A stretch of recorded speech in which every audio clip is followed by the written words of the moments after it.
Lapkričio 29-30 dienomis Mažeikių Politechnikos mokykloje Ventos gatvė 18 Mažeikiuose Baltijos šalių tarptautinis jaunųjų vokalistų konkursas Žiemos Baltijos balsas 2025.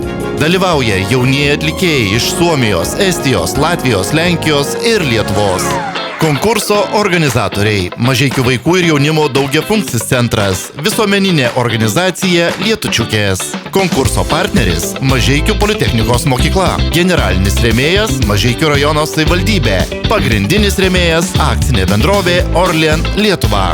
Konkurso rėmėjai ir draugai – Mažeikių šilumos tinklai, Justepa, Saurida, Edvardo servisas, Unilever Lietuva ledų gamyba, Reslita, viešbutis Palma, Mažeikių bowlingas, uždaroji akcinė bendrovė Deimra reklamos idėja, geriausios kanceliarinės prekės Mažeikiuose, Alex Sound and Light, Žilvino barono įmonė Muzikinis Rusys, grožio salonas Kaprizas ir radio stotis Kapsai ir Mažeikiai FM. Laukiame visų Žiemos Baltijos balse 2025 lapkričio 29-30 dienomis. Konkurso pradžia 10 val.